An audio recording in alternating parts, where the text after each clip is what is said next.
whatever the song is. I don't know what it is, but whatever, man. Yeah, Hey, ElRockBoi, what's going on, man? How you doing? I am doing pretty good, right? I'm super excited for what we're going to talk about today. Yeah. And yeah, how's it on your end? Man, it's good. I can't complain, man. I'm also excited. I wanna hear some of the research, some of the viewpoints you have, and I know that for me, it's more like I just want to chat about the possibilities of a Switch Pro, right? And Hmm. and to see what a higher powered Switch, which has already been such a good system. Hmm. What can we come up with? What's the imagination going to be? So yeah, man. I definitely agree with you, right? Because one of the things for me, when you and I started talking about, creating a video here on the Switch Pro, and just talking about some of the rumors, some of what the predictions are, is looking at what Nintendo has done over the past years, right? We can go back to even the 2001 to what the Game Boy Advance, right? And even come forward to all the different consoles and things that they've done. Because I mean, again, the Switch is a hybrid system, right? It's a handheld and a home console. And what's so cool is just looking at what Sony's done, what Microsoft's done, especially around the PlayStation 4, now it's PlayStation 5, now the Xbox One, Series X, and others, and yet the Nintendo Switch has still been selling really well, right? All the different games, and you would think that people want the more realistic graphics and all those things that would drive sales, but sometimes the nostalgia and even the quality of the storytelling is important and at the forefront, especially because back to Nintendo in a sense that they are expecting to have what 20 million not even 20 million, but they've sold 80 million Yeah, Nintendo Switches in which is 2020, right? Which is crazy to think about, right? it And is. for them to even think about a new console, you're like, what is there, right? What is it for them to do? So yeah, man, let's dive in. Yeah, yeah, and I think you touched on something about Nintendo, right? And Mhm, why the prospect of a Switch Pro is attractive is mhm, that even when Nintendo is behind the tech curve compared to Sony or Microsoft or even Sega, at the time, right? When it came to like the Dreamcast or something like that, mhm, right? Nintendo has a way of still making content that people like for its mhm, hardware that is still attractive. And in fact, Nintendo's also, they're wizards at their. I'm not sure if this is a big deal anymore, but their microcode, right? Back mhm, when somehow they were churning out these incredibly good-looking games on the Nintendo 64, despite mhm. using cartridges, and then you had Sony, who's like, we got CDs, and so we got all these pre-rendered backgrounds and da da da, and it's like somehow Nintendo and whomever was in their second-party dev team, like Rare and whomever else, was Mhm, cranking out these really nice-looking games, and so the idea of, hey, we've got you know Breath of the Wild, which is just stunning as a game, mhm, even in the 1080p. I'm not sure if it's completely upscaled or not, but that even where, because it actually it had a Wii U development mhm, yes. environment, right? And it was Mhm, made for the Switch after a Wii U kind of mhm. focus. And a game like that looks as great as it does. Imagine what that's going to look like in 4K. So when you start thinking about games like that and Nintendo having 4K games possibly, it's incredible, man. So one of the interesting things is you're right, because there's a 8K Zelda floating around out there, right? Someone, um, Stunning. yeah, right, scaled it, ray tracing, all that stuff. And when I looked at it, I said, "Wow!" Right? Because you had a Twitch stream recently that you played Zelda, and it was great looking at it. And now with the 8K, it was like speechless, right? So Yeah. I mean, it speaks to the amount of creative work that was done, the amount of care that was put into that game. Because I think Sakurai talked about Monolith Soft was working on Zelda, right? Or Yeah. Legend of Zelda Breath of the Wild, and Yeah. I was like, it speaks to it. And then you look at Xenoblade and you see these things, and you're like, it very much is in there. So I Mhm. think Mhm. when I look at, I step back a little bit. I say, okay, Pro. Everybody kept saying, Switch Pro, which might not be the official name. But I said, what about PlayStation 4? Because they had a Pro, right? Right. And I Right. think the main difference between those consoles was the resolution, right? Because the original PS4 supported 1080p. I know today the Switch supports 720 on the screen, and then when it's docked, it's 1080p. Okay, Right. and then the Pro went higher and it's went to 2160p, which is also you can consider 4K. So Hmm. now it's like, okay, is that the same direction that we're going? I mean, we're still a handheld, so I mean, what's the features or the things that would be really nice to have there, right? But Yeah. the interesting part here is how a lot of the pre-existing games needed a patch to support the Pro's functionality, right? Because a lot of them were built for the PS4 and on its 1080p-ness, and then how do you Hmm. take it to the 4K now, right? Hmm. So is that going to come with Nintendo's release of a new Switch, or are we just going to kind of be just say, okay, you got a more higher power system, it loads faster, or that's my thought. Yeah. That's a good question because we think about a game like Breath of the Wild 2, right? Hmm. That's coming is in development, right? Hmm. Is that being developed with the Switch in mind, and then Hmm. it'll be somehow improved and enhanced on the Switch Pro, Hmm. kind of thing, and then there will be some sort of patch for people who have Breath of the Wild, where it's like you can play Breath of the Wild with better texture load times. There's a couple of times where maybe the textures don't load, but it's a huge world, right?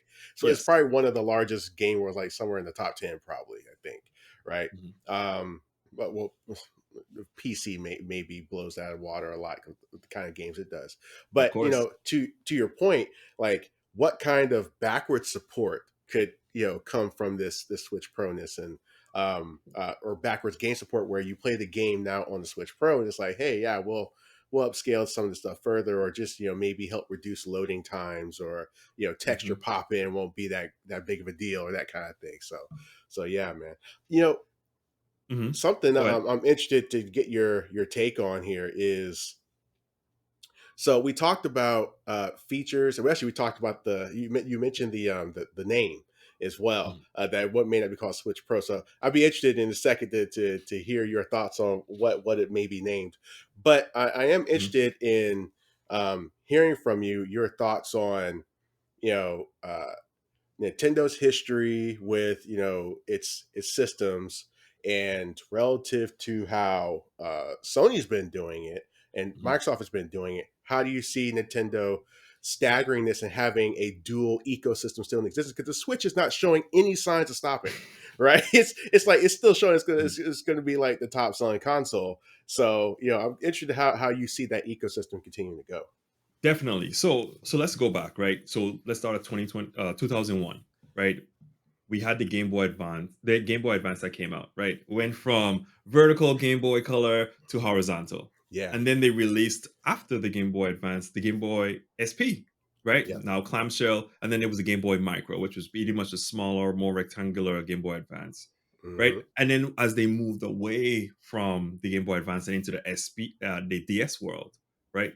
That was such an interesting time because what we saw was, and I actually have a DS here, which is super cool, right? And it actually still works. I have a Pokemon Red, Fire Red inside. So, when this came out, right? 2 years later, they brought out the DS Lite.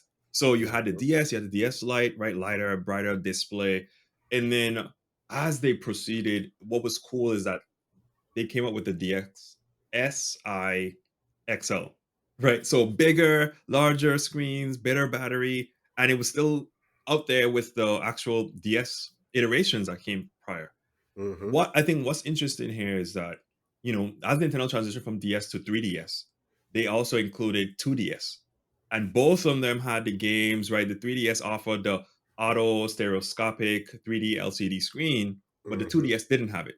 But they Yeah. still kind of played the same games, right? And Yeah. they had the XLs and then they had the non-XLs version. So and that's the interesting part. The Nintendo's figured out a way how to continuously introduce different iterations of handheld consoles and still support the prior generation or the prior iteration of it. And a lot of that example came in the form of the new 3DS and the new 3DS XL, right? Because the new 3DS had the C stick and the ZLR shoulder Right. buttons, right? Right. And Right. and those were additional functionality or controls, but the 3DSs and the 2DSs that existed didn't. So Mhm. games had to figure out, or game developers had to figure out how to add in or consider those extra functionalities and not consider them if they're not present. You know what I mean? Yeah. So I think even with the Switch Pro, the next iteration of the Switch, they're gonna have to consider, okay, not everybody's gonna have a what's it called? A Switch Pro, and they may have the original Mhm. Switches, so we can't have too many functionalities that may not be taken advantage of or may cut down on experience. I don't think they'll do a new 3DS approach to it where they'll add new buttons somewhere else on the actual hardware. But I think it'll be a lot more of the internals changing like they've done in the past with the DS, DS Lite, DS XL, right? Yeah. Probably bigger screen, better battery, faster CPU, Mhm. because definitely a trend that we've seen from the DS to the 3DS, 2DS, right? And even with the Switch itself, they had a version 2 with a more efficient chipset, right? Right. So they had improved battery life with that one, and then they also came out with the Switch Lite. You get it, right? So Yeah. DS Lite, DS XL. So will it be the Switch XL, right?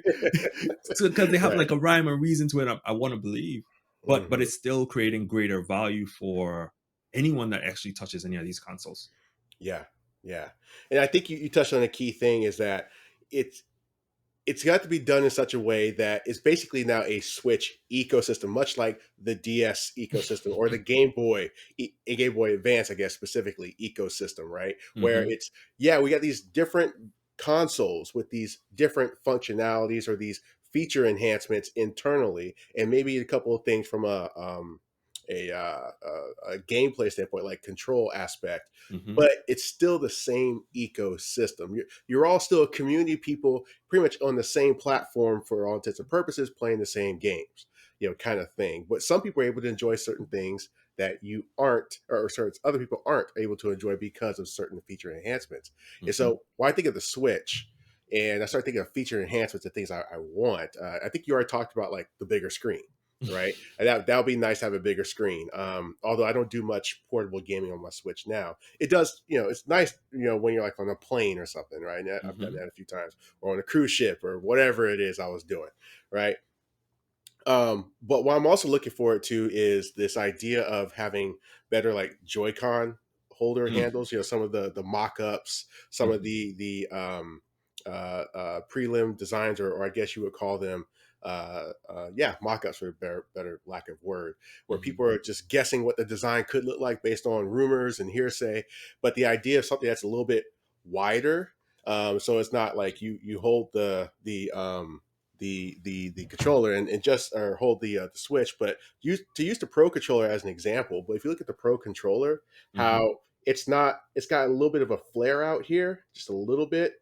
I Yep. would like to see that on the Joy Cons, Hmm. so that way when you're holding it, it's not like it's this rigid brick versus something that's a little bit more angled out kind of thing.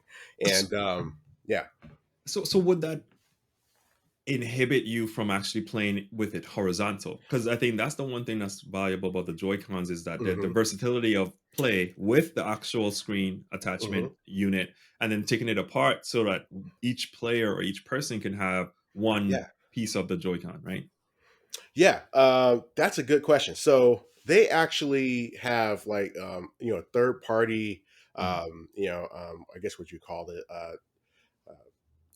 shells, Mhm. that can go around the switch, right? They actually have like the flared out holding of the Joy Cons that it can Mhm. still like dock and everything, and doesn't like fail to charge, or it Mhm. doesn't not have the right connections or whatever it is. So Mhm. it can be done. It's just that I guess you have to make the angle shallow enough, Mhm. and not too steep, so that the Joy-Con winds up coming down too far and it doesn't dock properly, or it gets in the way of being able to hold it on its side. I would imagine if you were holding it on its side, that it still wouldn't be enough of a flare out that it would stop you, because the controller, the Joy-Con is already so tiny, right? Yes. So that's already its own ergonomic issue. I don't think the additional flare out would hurt a lot. I definitely agree with you there, right? And one of the things for me outside of just a Joy-Con, I think about is headphones, right? a lot of folks have Bluetooth headphones today, and for you to connect Bluetooth headphones to the Switch, you gotta actually get an adapter. So I think that's a pretty easy layup for it as well. You want to see something? No, I'm just excited because that's probably the one big pet peeve I've had anytime I've had to use it like in portable mode is like Mhm, I gotta sit here, take these headphones, like the ones I'm wearing now, right? And put mhm, an auxiliary cord into the switch. mhm, And I'm like, okay, why didn't Nintendo just put Bluetooth in this thing if they intended to be such a portable console? Like Bluetooth is pretty ubiquitous amongst mobile things, right? mhm. So yeah, I agree with you. That's an easy layup for Nintendo to do that. Definitely, definitely. And I think for the Switch Pro, Switch XL, whatever it's called, potentially greater storage could be an option here, right? Hmm. As storage technology has changed and evolved over time, I think, going more into the realm of, digital games, especially with the libraries that they have in the eShop, right? Like that's definitely where gaming is going. So you want to be able Yeah, to support that catalog, right? So that we can actually take the most advantage out of it, right? Or even make the base station storage enables, right? Or something of that nature, where it's an extension of actually the Switch itself with a handheld device. So I think that makes it a whole lot exciting because the potential is endless. I mean, we know Nintendo has a specific cadence when it comes to the various different iteration of family of hardware that they've created that they stay within, better battery, larger screen, more RAM. Okay, yes, CPU difference, some controller differences, and brightness might be different. So, okay, but also storage is important, especially when you think about the nature of the console yeah. and where it is between hybrid and home. So, Hmm. so one of the things I have a question about is what type of games would you think would make the biggest splash with rolling out a new console like this? Oh well, for sure Breath of the Wild too, because there was this article that came. So the Bloomberg article that talked about Hmm. the features also highlight the fact that it expected there to be a big second half for Nintendo. And so Hmm. a lot of things that we've seen, like in the latest Nintendo Direct about a month ago or 3 weeks ago, wherever it was, that focus on the first half, and maybe a couple of 2022 games. A lot of people were like, so what's happening, July through December, right? And if the Switch Pro is coming out later this year, and hopefully, fingers crossed, right? Breath of the Wild 2 is dropping later this year, you would think they would hopefully be designing something about Breath of the Wild 2 with the Switch Pro in mind, right? Hmm. I know you and I've talked about this offline, but we talked about Metroid Prime 4. Hmm. Metroid Prime was a pretty big stunner for the Nintendo consoles from a graphical standpoint, as well as other um, uh, isolation, adventure, interactivity of the Hmm. notion of being isolated on a particular planet, kind of thing. And so, if that development is still going okay, which we hope, we heard that from in about a year and a half or something. Hmm. Um, but if that development's going okay, I think that could be a good opportunity, especially for retro to come out of left field and be like, surprise, Yes. we still working on this, right? Hmm. So I think those two games. I think also a new Mario Kart when it comes out. Because the thing is, when the Switch Pro drops, in addition to Zelda, if Zelda doesn't wind up having those new features, something that would be a quick system seller that everybody like, oh, this would be great. I need to get this for the Switch Pro because it's Hmm. got all these enhanced, things about it. Driving through the different courses and worlds with now they look more sparkling and dazzling and or have better textures, all that good stuff. Could be really really cool, like a place like the next Rainbow Road or whatever, the one that's more like a not like a casino, but it's like a sparkling sprawling city. I can't remember the name of Hmm. the track, but yeah, I think those are three games. I'm probably missing one that should come to mind. That would be really awesome. Actually, and this is kind of I'm holding out for this character in like Smash Brothers still. But if they were to make an Astral Chain 2, I think that would be incredibly gorgeous as well. But that's just a fun one. That's not like a real prediction kind of thing. But yeah. Hmm. What about So you? the one that you didn't say, right? Because everything Mhm. that you said, I do agree with. Platinum Games, I'm hoping, is still busy making Bayonetta 3, right? Because they announced that game in 2017. Sure did. So, and I think recently someone spoke to someone from Platinum Games and they said that they're still working on the game. So my hope is that a beautiful game like that is still coming, right? Because Yeah. I mean, they talk about it's coming for the Switch, it's exclusive. So here we have an opportunity to actually show it in a very big way. Yeah. And you can Yeah. imagine custom Joy Cons made with the different symbols from within the game. That would be really cool, black and purple or something like that. Would be an awesome thing right there, right? Because I mean, we see so many iterations of the Switch with colors and themes that represent so many of the different games, whether it's Mario, whether it's Link, Hmm. right? So this would be really cool to really take this game to the future. And even we could think about, I think a Metroid is more likely because that would be awesome to see a first party game like Metroid have a Switch theme to it, color scheme, all that stuff. Like that would be really cool. I think that's the one thing that's missing that we haven't seen yet. So yeah, Bayonetta, Metroid, Mario Kart definitely is a shoe in. That game will always have some type of iteration with every Nintendo console to Pretty exist. much. But yeah, man, it's really gonna be an exciting year for Nintendo as they do have a portfolio of games that they really can Hmm. revive on Splatoon 3. Oh Still, yeah, yeah, that too. yes, definitely. So I can see a Splatoon themed Nintendo Switch or Pro or XL version of that thing coming out. So Hmm. yeah, man, definitely be Okay. excited, and it may be the time for me to actually dive in and pick up a Switch. So looking forward to Yeah. it. Yes, you just brought up something. So this is another thing that's good about this, right? So Hmm. if you're having a harder time finding a Switch or on the fence about getting a Switch, or Hmm. maybe you're waiting for the Switch to get to a certain price point, Hmm. this could be create opportunity for more people to get into the market of getting a Switch while the Switch Pro comes out and everybody's now trying to get that one. Although personally, I'm still like gaming on the Switch, right? Like I Hmm. don't want to go to a Switch Pro now, I do. I don't want to because there's still so much Switch content that I feel like I Hmm. need to, digest and experience, and so but this could create a really good opportunity for people to get into that market, and reduce some of that huge demand on the Switch Hmm. normal, Switch basic. I'm not sure what to call it, Yeah. um, and allow those people to get into the market. So What I think is really cool here, though, is that you're right. Let a lot of people get into the market, but it can allow for Nintendo to say, you know what, we've end of life to the DS, right? There's no 3DSs. You don't hear a lot of stuff about those things.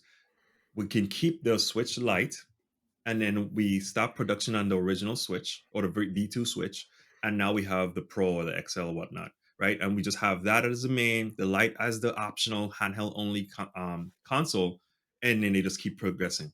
Like that is essentially a great way for them to go with it, and I don't think that changes anything because we've seen it before, right? With the yeah, DS, 3DS, Game Boy, like we've seen it. The interesting thing is yeah, that when I start looking at all these different consoles that they come out with, I gotta be mindful, right? Because if you look at the DSi XL was 2009, and then the 3DS came hmm out 2011, right? And the hmm original DS was 2004.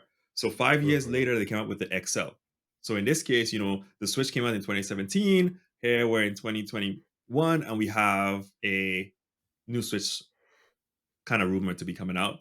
But then it's 2 years later, we're gonna see a whole brand new thing, right? But again, I think it's about who's the audience for this, right? Because right, I own a Wii, I own a Wii U, and I enjoy them both, right? I have old hmm GameCube games that I play on my Wii because I can't play it on the Wii U, and still fun to this day, right? And the Wii U is almost the same thing, right? I have a lot of games there, and I play and I enjoy them, right? I could yeah. honestly rebuy them and play them on the Switch via the eShop and stuff like that. But it may be okay to just purchase another console if there's specific demand or exclusivity to it that really can have you enjoy to like the next level. Yeah, man. No, I totally agree. I totally agree. So, before we wrap up here, fun topic. What do you think they're going to name it? So, one thing I saw online was, someone was saying that the name may be called Super Nintendo Switch. Hmm. And when I saw that, right? Because I mean, we've heard Switch Pro, Switch, and I personally thought of Switch XL because I was like, okay, DS has XL multiple times. I Hmm. really like the Super Nintendo Switch. Because for me, my first Nintendo console that I played on, right, was a Super Nintendo, right? Okay. So Super NES, and for me, I was just like, okay, this would really play homage to back to the early days and now, and it works still, right? So that's why I would go with. So if I had to bet on anything, I would say Super Nintendo Switch. What do you Okay. think? I think that's a good bet. I know for sure it's not going to be called Switch Pro. I just feel like I can bet easy money on that. Not, Hmm. it's not when you got things like the Pro controller and Hmm. so it's like it just it the pro name is already associated with some sort of I don't know, elite gamer or something like that, or you need this typical traditional controller or something like that, right? Or Hmm. typical traditional experience. That's what I was trying to say, right? So I don't think it'll have anything to do with pro. Although that is a catchy name, but I think it Hmm. it, it kind of alienates the market a little bit, for it to say, "Oh, this is the pro version." Like, you probably don't need this. It's kind of like, the professional version of Windows versus the home version, right? It's like, what, Hmm. so, um, I can't think of anything other than the rumor of Super Nintendo Switch. I want to come up with something different, Hmm. but nothing else sounds as sexy as Super Nintendo Switch, right? It's like it, so that would be really really cool. Hmm. Yeah, I can't think of anything else. Well, you said Switch XL. I thought, that's interesting. But I'm wondering if the whole XL thing is a marketing thing that people don't do anymore. Because used to be cool to get like XL nachos or whatever from like Taco Bell or whatever. But now it's kind of like everybody's kind of like, the XL thing is kind of, no one's really doing the XL stuff anymore. So maybe people don't want things to be too bloated, I don't, whatever it is. I don't know about that in the sense that like they did it twice. You know what I mean? And they did light multiple True, times as well. So it's like, true. okay, they the Switch Lite made sense for them. So Excel just kind of feels natural based on the history and the trends that we've Mm-hmm. seen, right? 3DS XL, DSi XL, new 2DS XL, right? Mm-hmm. So it's very much a familiar theme for them, and it could be expected and it could feel comfortable, right? Because you could look back at the history, but definitely Right. Super Nintendo Switch wouldn't be surprised. So let's just see Yeah. what happens in the next couple months as we get Yeah. closer, whether it's to E3, some virtual announcement that they may have, or even something in the second half of the year, right? Because it always feels like a Nintendo console drops around November time here in the US or in the fall. For sure. For sure. Yeah. Be good timing with that Zelda release. Yes, fingers crossed. Indeed, fingers crossed. All right, man. Well, it's been good chatting with you, man. Anything else you got on this Switch Pro? Oh, sorry, this Super Nintendo Switch. No, man, I'm just gonna keep my eyes peeled and my ears like wide open because yeah, any news I can hear just brings me closer to buying a Switch. All right, man. I'll talk to you next time. Everybody, thanks for joining us on the Super Rock Boy videocast. Don't forget to like, share, subscribe, comment. Let us know what else you'd like for us to talk about, and we'll see you next video. Awesome.